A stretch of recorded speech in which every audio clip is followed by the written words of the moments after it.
I'm selling all my rentals. Now, why would I do that? Is that because I think the market is going to crash? Am I getting out of the real estate game? Is it because I'm going to sell all my possessions and move to the South Pole? Maybe, but probably not. So in today's video, I want to cover the reasoning behind my decision making and why I'm selling everything. And if I'm selling everything, maybe you should too. We have plenty to cover, so make sure to stick around to the end of this video. Let's get into it. So let's start with this. I currently own 5 rentals. How I bought them and the way I bought them is very important for you to understand why I'm selling them. So how I bought them was through a process called BRRRR. If you're not familiar, BRRRR is buy, renovate, rent, refinance, and repeat. And the idea behind BRRRR is if you can get the right property, you can actually pull out all of your money and then some. So you have very little to none of your own money into the deal. So if I were able to create for you a cash flowing house and it's making you $300 a month every single month, and you put 0 of your own dollars into it, would you be interested? And let's say I just had to snap my fingers to have that happen. Would you be interested?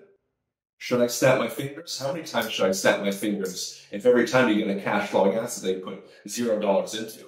So that's the beauty behind BRRRR if you do it correctly. So I sourced these 5 properties at the beginning of 2022. And initially my target cash flow per property was going to be $300 a month per property. But if you're familiar with what happened in 2022, interest rates and mortgage rates got totally jacked up and went sky high. So what started out as an anticipated $300 a month ended up being more like $100 a month. Yes, interest rates can affect the cash flow of a deal by that much. So let's cover 3 main lessons. So the first lesson to cover is what return on investment is, or ROI. And the basic idea is how much money do you put into something, into an investment, and how much money does it bring you every year, year after year. An example here with numbers is, let's say you are able to buy an investment for $10,000 and it brings you $1,000 a year. That's a 10% ROI. So you might be asking, what ROI was I getting from these deals and from these BRRRR rentals?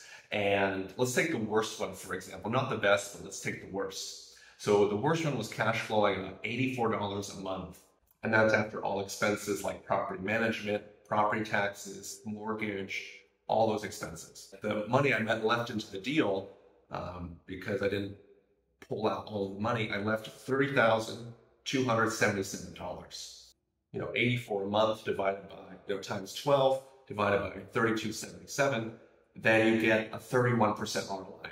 Now that sounds really good on paper, but that's actually not what I achieved. It actually was lower than that because I didn't account for vacancies, I didn't account for repairs on the property, and I didn't account for every single little expense. So it's actually lower than the theoretical profit of $84 a month. So lesson 1 was about ROI, and lesson 2 is actually about accounting for all your expenses. Just like I mentioned, make sure to account for the vacancies, make sure to account for the repairs as well. So let's talk about lesson 3 now, which is return on equity.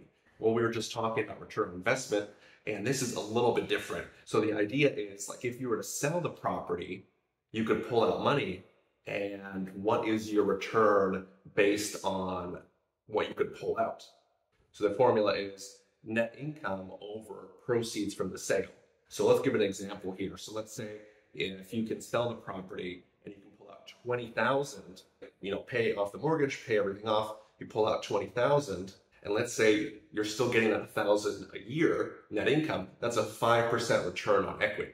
And the reason this is important is because it's not just looking at the current investment, it's also looking at like what you could do if you sold the investment and used those funds. So let's talk about the return on equity for that specific rental we were just talking about. So if I were to sell the property, I could pull out $25,600. So you take the 84 a month cash flow times 12 divided by that $25,600 and you get a 4% return on equity.